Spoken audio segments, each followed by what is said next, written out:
Alright, untuk perkembangan lebih mendalam menjelang minggu ketiga STL, kita berbesar hati kerana dapat bersama bekas pemain kebangsaan Nazra Mubin di studio Nadi Arena. Woo! Excited? Bekas pemain kebangsaan ada lagi ya? Ada. Seronok ke hari tu ke Kuala Kangsar, lepas tu ke Pulau Pinang kan, Azan? Seronok, terutamanya Kuala Kangsar. Kali pertama Penang macam biasalah hari Ahad lah. Final day tu Penuh dia ke stadium? penuh. Rasanya lebih 6,000 kot. Wow. Rasanya lah. Ramai. Nanti dekat Seroman lagi happening lah. Happening, cumanya berita buruk sebab venue-nya kecil. Saya kena beritahu sebab ramai ni. Saya pun tengah reply dekat Instagram, inbox sebab ramai tanya pasal tiket. So tiketnya agak limited sebab venue-nya kecil. Tapi jangan risau.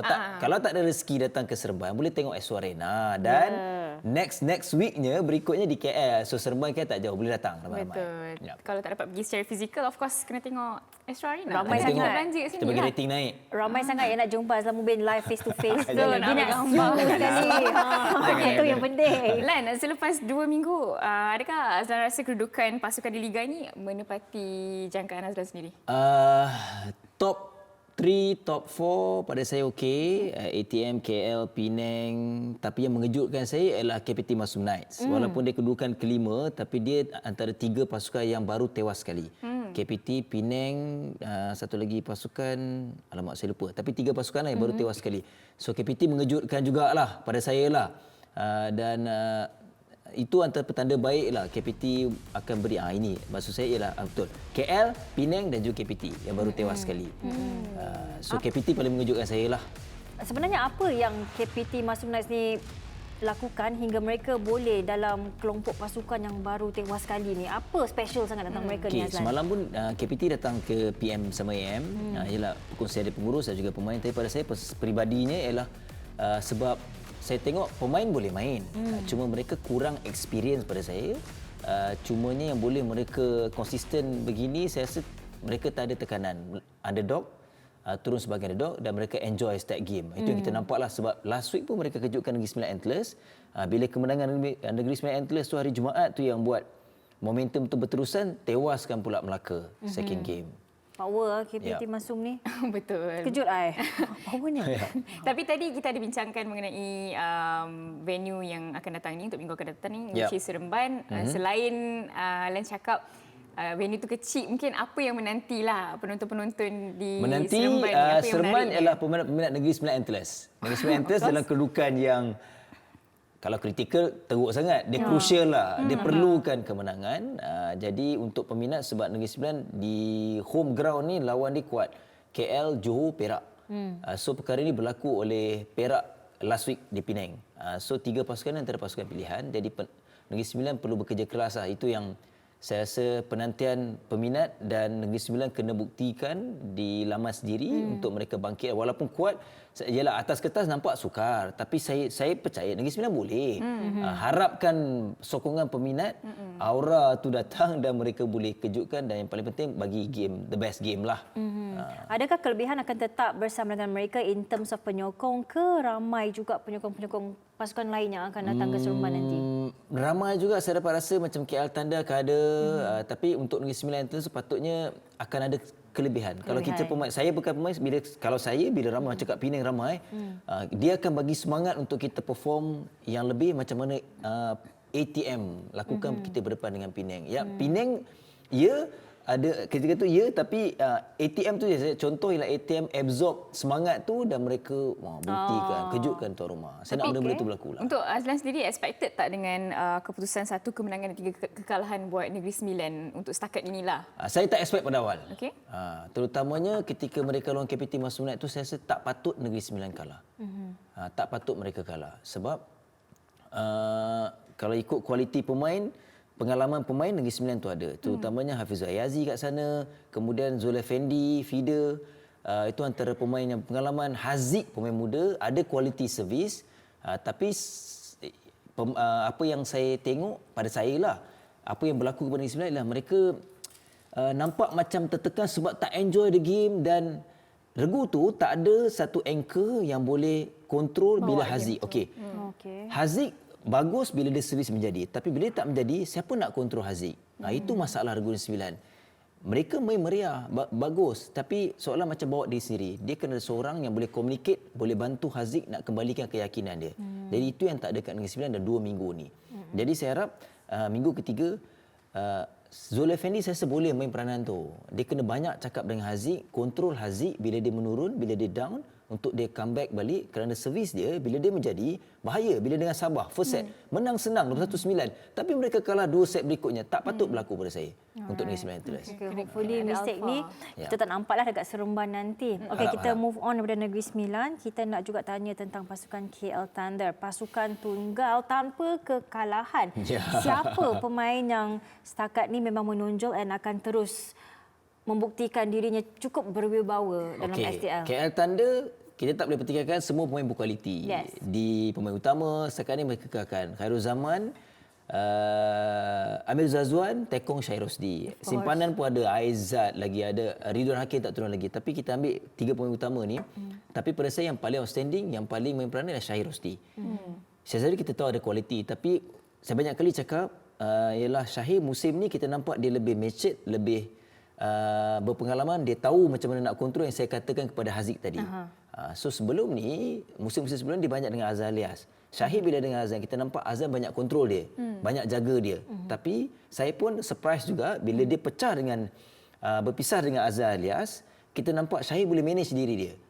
Mungkin turning point-nya ketika di Sukasi baru ni, bila dia menang satu game dengan Thailand, regu inter team walaupun kita tewas.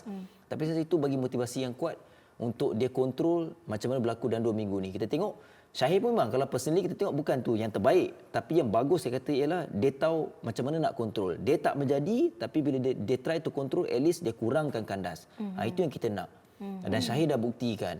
Kalau keadaan ni berlaku dan Syahir terus konsisten, saya rasa KL tak mustahil dia boleh jadi champion. Kalau setakat ni lah. Syahir memang tak boleh nak disangka lagi, memang dia cukup menonjol. Memang kita tahulah dia punya credibility macam mana sebagai seorang pemain kan. Tetapi sebelum ni pernah juga borak dengan Ridwan Hakim. Dia mengatakan yang ramai pemain-pemain yang lebih muda ni mengatakan bahawa mereka nak buktikan mereka lebih bagus daripada Syahir. Tapi Azlan sendiri nampak tak kualiti yang ada pada pemain-pemain lain ni dekat KL Thunder? Ada. Saya Khairul, tadi saya kata mengenai Syahir. Khairul Zaman setakat ni okey, killer. Sebab nak relatekan dengan Ridwan Hakim. Khairul Zaman okey, tapi kena tahu kondisi dia, tak tahu dia boleh tahan tak sampai 8 minggu. Sebab kecederaan dia, setakat ni dia kata okey, dia boleh manage. Tapi bila back to back every week main, saya rasa baru masuk minggu ketiga. mungkin fizikal kecederaan tu mungkin. Kalau perkara tu berlaku, saya tetap mengharapkan Ridwan Hakim diberikan peluang. Tahun lepas dia dah turun, dia ada potensi. Tapi dia kena bagi banyak peluang. Pemain dia akan jadi matang, dia akan jadi bagus bila masa bermain tu banyak.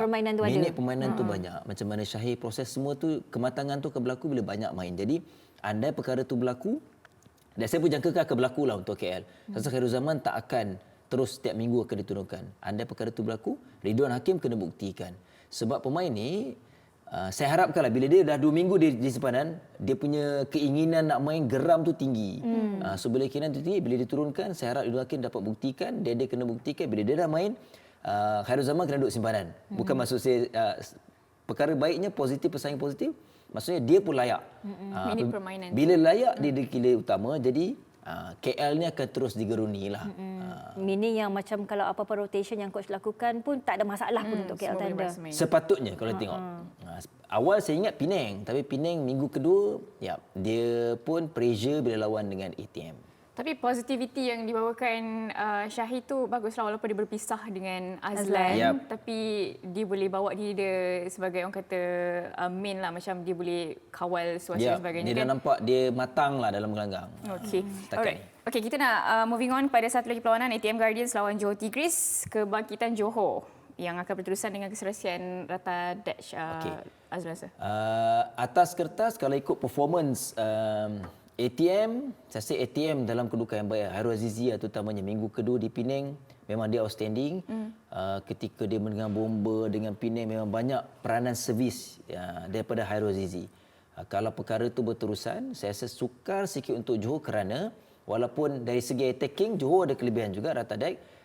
Dia tak balance Johor ni setakat ni. Tak balance maksudnya sokong. Banding ATM dengan Johor, ATM Hairul Azizi ada Afifuddin, dia ada Nur Faizul Razak. So dari segi pertahanan, 3 pemain dah lama, 8 tahun dia orang main bersama. So kita nampak kesan dia orang bantu sama bantu. So Johor masalah dia bila Ratadek banyak attacking bantu, tapi masalah dari segi pertahanan. Kita nampak Syami experience dia kurang. Farhan Adam setakat ni pun bukan on form. Jadi Lutfi yang masuk, jadi perkara tu nampak ada lopong dan kekurangan. Kalau walaupun Syami ada improvement lah game terakhir minggu kedua ketika menang dengan Sabah. Kalau perkara tu dia cepat comeback dan confidence dia lebih tinggi, mungkin sebaliknya lah Johor boleh menang. Tapi tu saya kata bandingkan kalau kata minggu ketiga pertemuan ni, kalau Syami boleh bantu sikit, defend okey sikit, keras sikit, kental sikit, mungkin boleh kejutkan ATM. Tapi kalau ATM dalam momentum yang sama, susah untuk menang ATM. Pada saya lah. Quite shocking juga sebenarnya keputusan yang diraih Johor dengan keberadaan Ratadek tu sendiri. Tapi macam kau cakap tadi, ada banyak lagi yang belum panas kot. Mungkin kalau yang tak betul-betul faham, bila kehadiran Ratadek, semua mengharapkan Johor akan menang. Dia susah. Sekarang ada satu benda yang baik juga. Ini yang buktikan sebelum ni bila kita pertama kali kita buka kepada pemain import, ramai yang ada juga yang tak setuju, ada yang kecam tak bagus untuk pemain tempatan. Tapi kita tengok dah buktikan tahun ni bila import datang, Ratadek main, siapa lagi, Jakrit, pemain tempatan ni boleh adapt dan tak mudah pun dia nak menang. Jadi itu yang kita nak. Keyakinan player tempatan dan juga bila mereka selalu bertemu dengan Tekong Thailand. So benda-benda tu dia bagi impact untuk pemain tempatan dan itulah kena faham. Bila takraw bukan hanya attacking Ratadek saja tapi banyak faktor lain dari segi pertahanan, bantuan, dia chemistry, banyak faktor lagi yang nak jadikan regu tu betul-betul kuat. Bukan setakat attack je. Bukan saja. Takut orang salah faham. Ya, kalau Ratadek, tapi Ratadek kalau saya tempat Ratadek, mungkin dia akan give up. Sebenarnya dia banyak bantu, attacking bagus. Tapi bagus pula Ratadek ni, dia pun ubah satu fenomena lain. Ratadek salah seorang pemain Thailand yang boleh cakap English dan nampak lebih educated. Dan dia memang macam motivator. Dia tak give up dan dia selalu support teammate dia. Itu yang bagus. Saya selalu cakap kat Syami, dia supportive lah. Itu yang kita nak. Bagus. Bukan senang nak dapat player import yang boleh melakukan sedemikian. So, sesuatu yang cukup istimewa untuk kita saksikan. Baiklah, Sabah Melaka. Melaka nak dapatkan kemenangan pertama ni, adakah sesuatu yang berkemungkinan ataupun kita tunggu dan lihat terlebih dahulu? Azlan. Sabah, Melaka, Sabah kalau ikut setakat, musim lalu Negeri Sembilan Angeles digelarkan King of Tiebreak. So musim ni awal-awal ni Sabah kita tengok. King of Tiebreak. King of Tiebreak. Dia menang ke dia kalah tiebreak. So Sabah ni agak liat kerana Warapat dekat situ, Tekong. Warapat ni yang bagus, sebelum ni pun saya ada kongsikan sebab dia selalu communicate dengan coach. Itu yang bagus. Dia akan pusing, setiap kali servis dia akan dapat respon dan dia bantu dari segi servis. Melaka, pada saya pun ini peluang terbaik lah. Dia kena menang dengan Sabah. Kalau dia kalah dengan Sabah, dia makin teruk dan Sabah ada potensi untuk try slowly untuk naik. Sekarang ni kena ingat, Melaka dalam keadaan yang takut untuk turun liga dan mereka tak nak. Tapi masih struggle. Saya rasa ni game tumpuan untuk nak tengok kebangkitan Melaka. Saya tetap mengharapkan Melaka boleh bangkit kerana core servis Tekong Thailand dia datang. Tapi sama juga situasi macam Johor. Mereka tak seimbang dari segi bantuan kiri dan juga kanan. Feeder dan juga killer lah. Dan tadi pun sempat borak dengan coach Melaka. Setakat ni moral pemain masih lagi okey walaupun tertekan tapi tetap optimis lah. Sebab minggu ni nak harap menang dia lawan KL. Nak harap menang dengan KL apatah lagi. Jadi dia mengharapkan kebangkitan tu ialah daripada Sabah sebelum mereka nak menuju minggu-minggu yang akan datang. Tapi untuk semua pasukan pada saya, Melaka lah terutamanya, kalau menang ni bagus. Dan kena ingat, Johor musim lalu pun, pusingan pertama, 10 perlawanan pertama, dia kedudukan tercorot. Tapi dia bangkit second round dan layak ke Champions Cup. So saya harap Melaka ambil semangat tu dan kena buktikan di minggu yang ketiga. Alright, okey. Compact sebenarnya baru je 2 minggu, baru nak masuk minggu ketiga tapi macam-macam dah yang terjadi dekat Istimewa. Tapi kita akan terus bersama dengan Azlan Mubin dan all the best di Seremban. Terima kasih. Saya tu nak pergi ni. Selamat bertugas bang. Dan kita jumpa cross Terima kasih. Cross Kita cross Make sure ada audio. Itu yang penting.